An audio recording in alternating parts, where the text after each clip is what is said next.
Hey everybody, I'm Jody Vance. And I'm George Affleck. And it's time for UnSpun.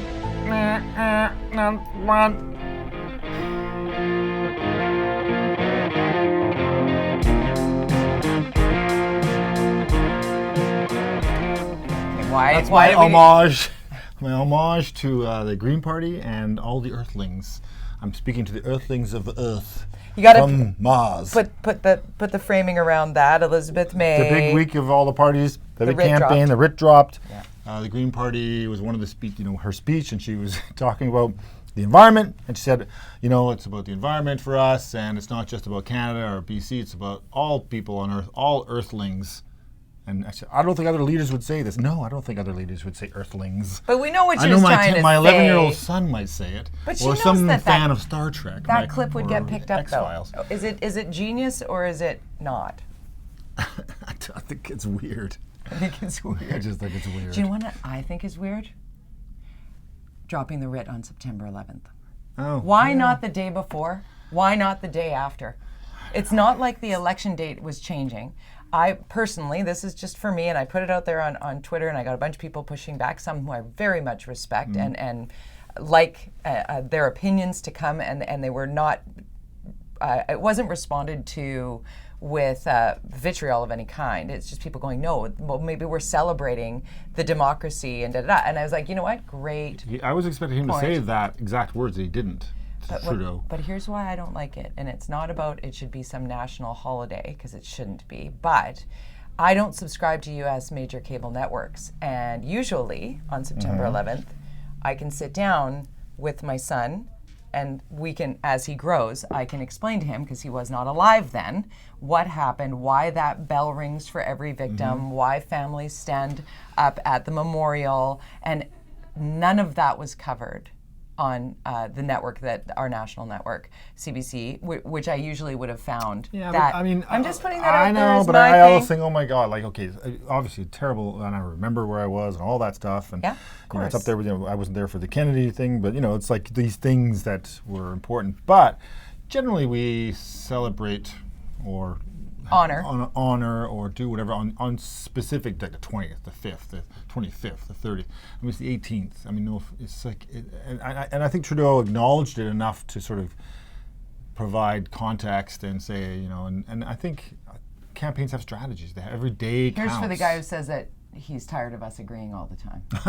I just think I think people are making a big deal out of it, and I think it's a big deal, but I think it shouldn't be something that drives the agenda on stuff happening in Canada. But why not just the day before or the day after?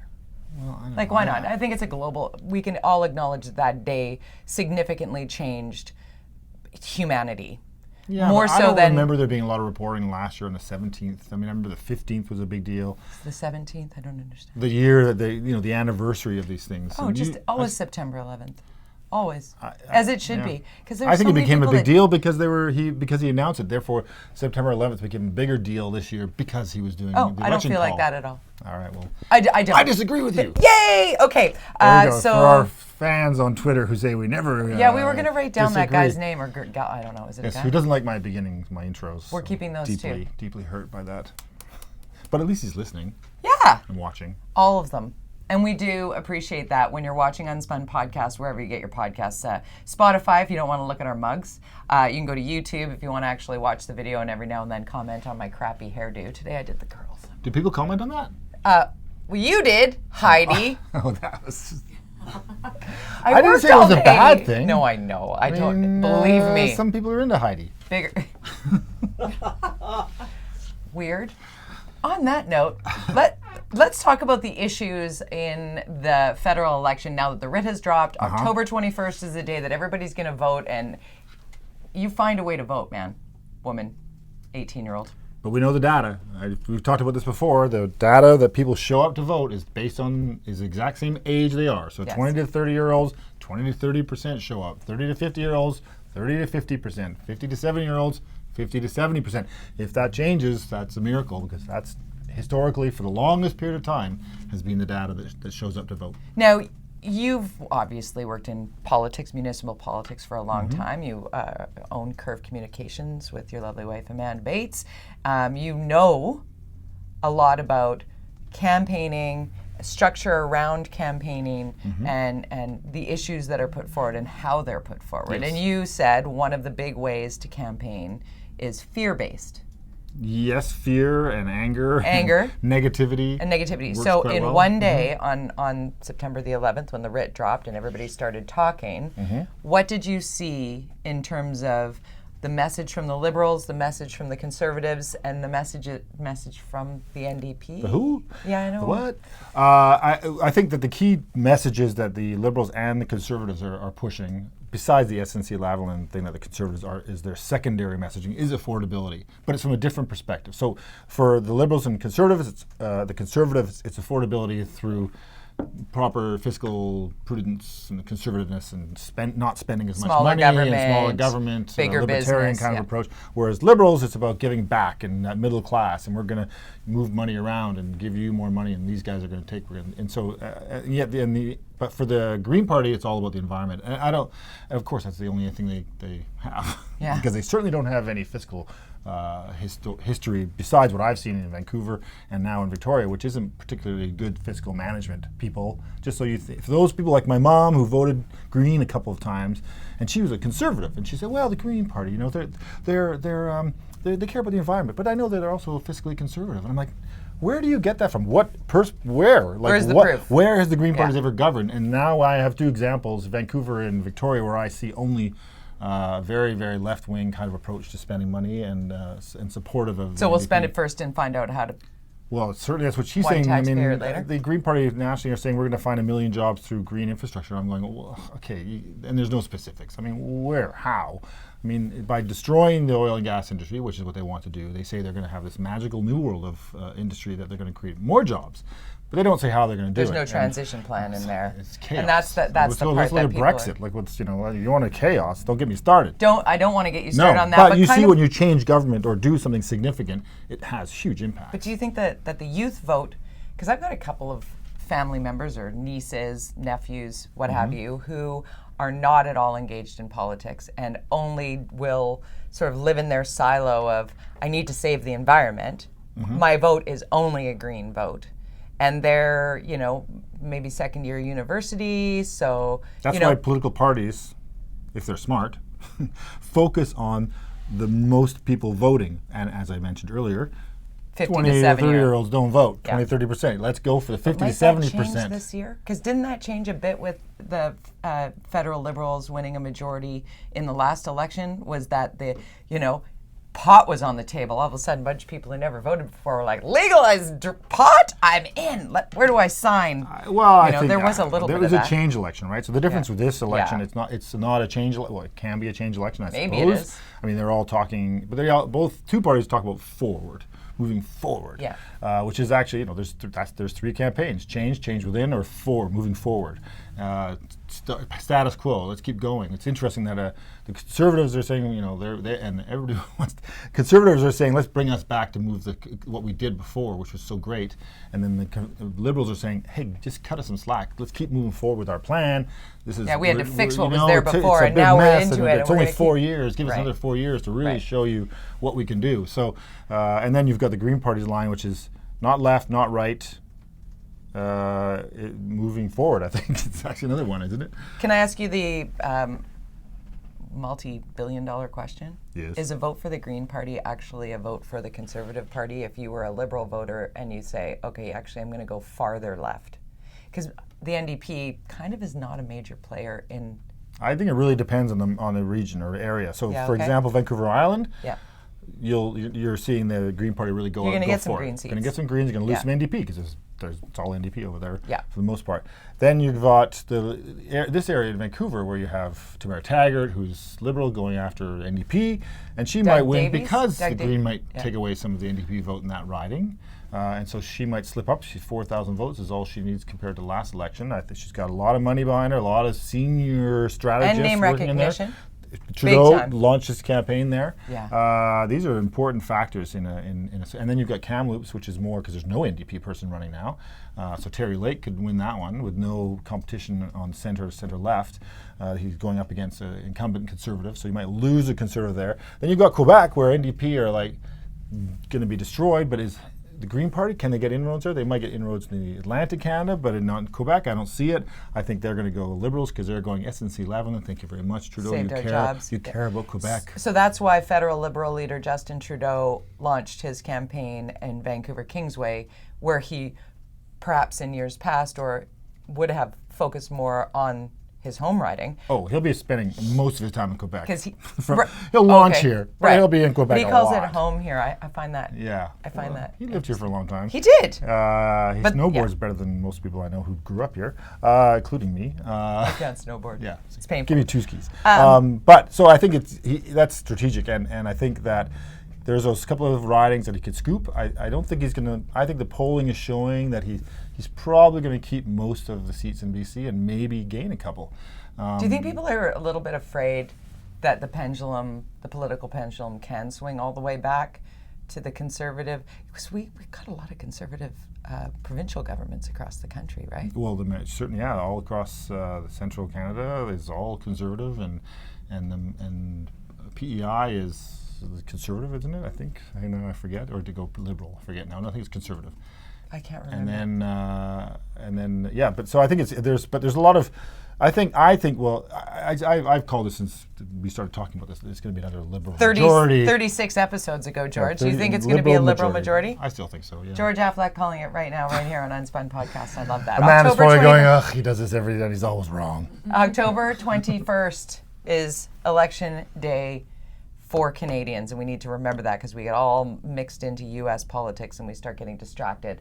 Put it in your calendar. You need to vote. You need ID. If you don't have your voter registration card, you need your driver's license and something like your hydro bill or whatever. You take those 2 things in. It's not like the U.S. It's not a big rigmarole where you're going to stand in line for hours. I got my 18-year-old son got in the mail yesterday. I got his first ever. Awesome. I was so excited.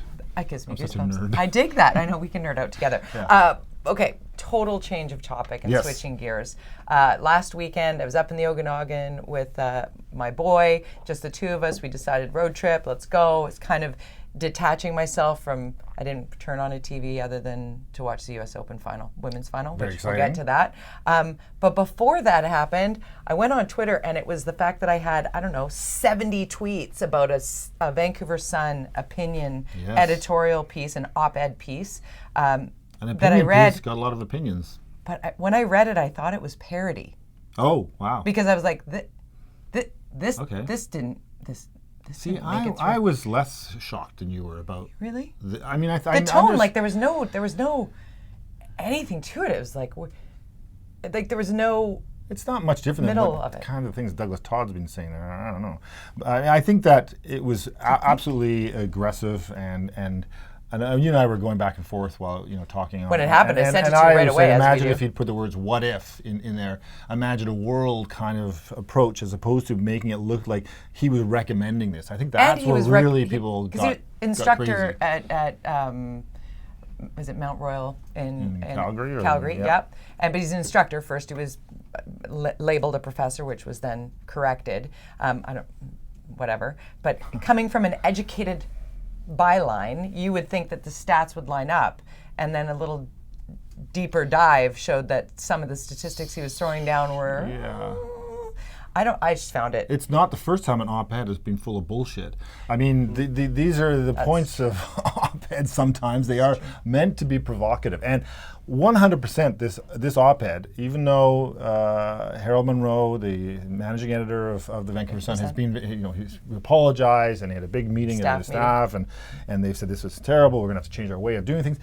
Well, guess what? This one thing this op-ed did, and this is an opinion piece. This is not, the journalism. It's not the staff at no, the staff actually spoke out against it. I would love to get this point in. Is that resoundingly, the journalists who work at Post Media, and specifically the Vancouver Sun and Province, made a point of vocally saying this is wrong. Yep. And what I want to point out in that is for those who say, oh, mainstream media, they all just toe the line of the bosses.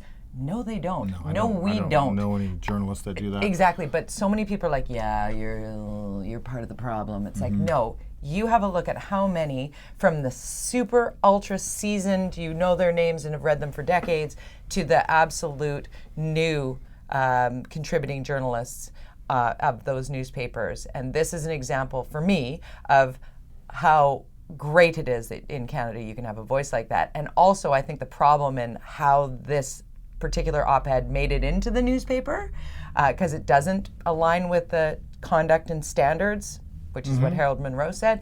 I believe that you can draw a straight line from that getting in to the fact that there are so few people working in newsrooms now. They're so understaffed that the filters that used to exist aren't there anymore. The checks and balances, that's why you see spelling mistakes and grammatical errors, because usually editors catch that, but they've got so much work to do. It's a lot. So that's my rant for that. And I've done a few op-eds for the Vancouver Sun, and you know they're pretty cool. They don't ask for edits, but they usually fix my typos. Oh, totally. Which is I appreciate. I don't know what I would do without McLean K, by the way, our editor-in-chief at the Orca. Yeah. He makes me better every week without changing my voice or my tone. And if something needs to really shift, he'll check with me first. Right.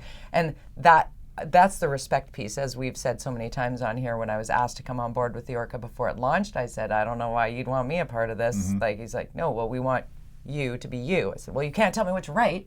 And he's like, I know. I was all like, ooh. And now, over a year in, and it's very rewarding to be able to have a voice. But there's also, when I check myself, how much of this is opinion and how much of this is fact? And you got to do your homework, and you got to back up your opinions with some stats and some facts that I think it's weren't a lot of pressure. present I think that's in and that. so you're saying with regards to this column in the Sun that he didn't do his homework properly, and that discredits him. Whereas because you bust your ass to get your pieces done and do the research. I know you've called me saying, "Is this what's the story? Yeah, what do I find out about this stuff?" Because I don't know everything, but I'm going to go in search of it. And I think that's good. And so you should take it seriously. But there's no reason why there's no reason why you shouldn't be provocative in Totally. your opinion. That is the point of an opinion piece. So I think in the end, even though this thing was terrible and people didn't agree with it, it certainly created a lot of conversation about. Did you read Canada Land? Did you read Jesse Brown? Yeah, you were telling me about this. Yeah. Oh my goodness, he was pissed, and now he's running for office.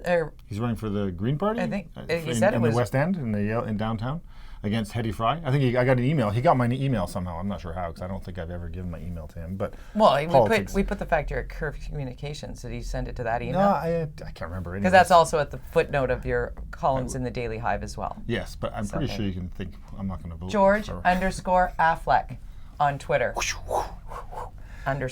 Okay, back to politics and UnSpun. Are you ready to keep moving forward on this? Yes. Yes. Doug McCallum, Mayor of Surrey. You guys! I was listening to Simi Sarah's show, heard it. What is he doing? And then I actually saw the video of it, and I thought, what is going on? It's a taxi guy. So that's the taxi. So he's Explain out the there. story. Explain the story. Here's a guy who, on one level, you think, wow, he's pretty intuitive as far as the SkyTrain, that battle. I think the RCMP stuff. He's, the issue of policing in Surrey. He has his issues. The two platforms that got him elected mayor of Surrey was no to the LRT, yes to SkyTrain. That will happen on our first day, and then we are going to shift from the RCMP to a Surrey. Police force. SPD. SPD. I had that once. The Surrey Police Department. Oh, careful now. Here we go. All of a sudden, I'm sitting with Stephen Colbert.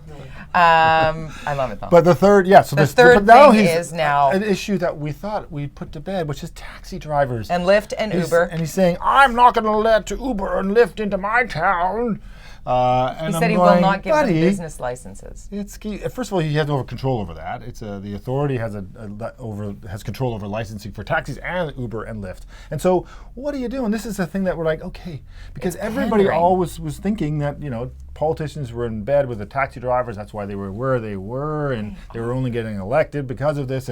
But now that basically the taxi industry, who, by the way, are still probably looking at going to court and maybe delaying this whole thing, which is a whole other thing. Lyft and Uber are coming. It's coming. And so this guy, this mayor of Surrey, just with a room full of taxi guys, I think it was a convention of taxi drivers. What was it? I don't know. I think it was a fundraising. Okay. Well, there we go. So, it's just like, really? So one of the policies are based on fundraising? Is that what you're saying? In our pre-UnSpun meeting, I loved what Amanda said so much that Amanda's our executive producer here at UnSpun. She said, I just don't understand how regular citizens are continuously getting snowed by the line that politicians aren't completely being motivated. Politics, money, and business. Politics, money, and business. That's what's happening with the taxi lobby. Did I quote you well? Yes. Well, because I think she talked about Donald Trump this week, about him. That was the next line. Yeah. Yeah. No, go ahead. And vaping. And vaping. Donald Trump on vaping, because as soon as I saw Donald Trump's video of how we really need to put an end to this vaping, six people, her boy, together, 6 people have died. Vaping's a bad thing. Big business. Lots of money. 6 people. Guns? Yeah, no, Donald Trump. I can't. But the vape community needs a stronger lobby. Although I must say, the vape community actually, surprisingly, I don't know if Donald Trump knows this. There's a lot of the cigarette industry is buying up a lot of that industry, controlling it, and you're allowed to put up I'm surprised billboards? They haven't got to him yet. Do you remember the Benson and Hedges celebration of light? Yes. Do you remember the Du Maurier downhill challenge or whatever it was? There was cigarette brands on everything, sports and arts and culture, right? And now not allowed. And cannabis companies are not allowed. Vaping companies are everywhere. It's Juul this and I go to my kid's high school last year, and he luckily doesn't vape, and he was like, some of his friends do, but you're like, it's taking over high schools. This vaping. It's crazy. It's not good. I have friends who's really sort of goes by the rules kid, graduated now, but she got into it because everybody was doing it. And that was her reasoning, because it's like, why? Everybody was doing it. Ugh, God, that old awful. excuse. It hurts. I want your opinion on the budget that came down. Oh my God, are we actually going to have a deficit budget in British province? Columbia soon? Under an NDP government? Oh no, this never happens. Oh wait, it always happens. And so it's projected their $179 million. That's a $95 million drop from what was. And they had to pad it because they stole, I think, $300 million out of their contingency to pad it, to add to it, so there wouldn't be a deficit in this quarter. I mean, they're heading towards a deficit. There was a $120 million deficit that they padded with $300 million. And not to mention billions of news taxes that they've added over the last couple of years. So, this is gold for the Liberals, I would say. If they can head into next year with their next budget with a deficit projected, that means the next 2 budgets will be deficits. That is perfect in some ways for the Liberals to campaign on, saying, look, we told you, not only did they raise your taxes, now they can't even manage the money that they have, that they've taken from you. But the NDP will fire back with, but you get all the money from the casino money laundering and the house transfer taxes. But that's how it's... Don't get me started on the NDP's relationship with the casinos. But I'm just in my mind imagining that's the noise that we're going to have to unspin. Well, they'll focus on affordability and for the people who are in most need and all that stuff. That's what they're going to focus on, and that the Liberals didn't care about the welfare state and okay, well, straight into it. We got an update on Oppenheimer Park. Oh yeah, there we go. Oh, how many tents are there now? Oh, there's over 100 again. Back. Yes, thank you very much to the Green Party and the Cope Alliance in Vancouver. You are not doing your job, which is to take care of our parks, and now you're seeing these tents pop up all over the city, including City Hall. A couple of tents at City Hall now. They say they're only there for the week to protest something, and I'm like, yes, exactly. Tents, protests. So there's been a lot of noise around that. The mayor has weighed in, as we mentioned last week. The mayor obviously does polling. He's got the NDP's data. He has access to that, I'm sure. He knows that in Vancouver, the majority, as do anybody with a brain, would know that most people in the city do not want to see tents popping up in parks. I think that even in the local area of the downtown east side, unscientific polls show that 80+% of people going, hey, no. Yeah. So the mayor understands the math on this, but he also knows he can't do anything. I mean, he's trying to get the province to help out or ask the park board to give him control, which I don't think is going to happen.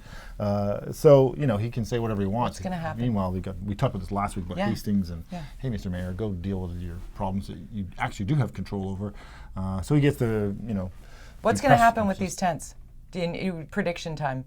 George Fact. What do you think happens Well, next? somebody's going to die. And then the Vancouver police are just going to have to say, it can't continue. Right.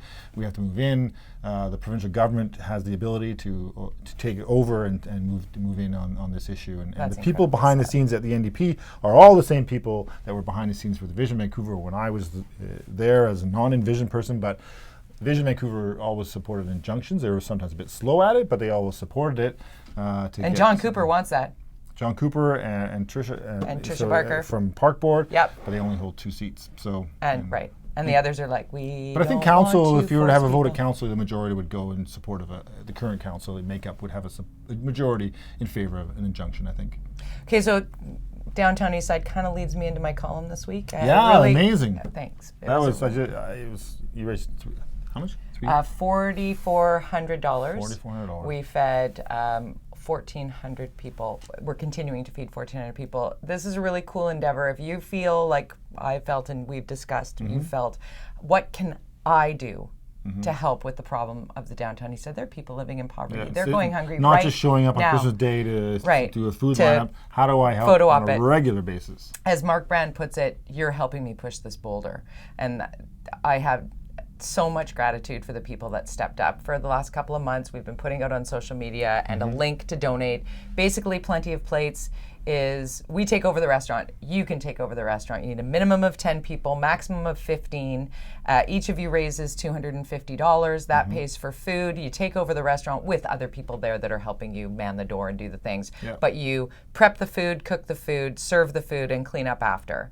And the people that come in make reservations from SROs and from women's shelters and shelters in the downtown East Side.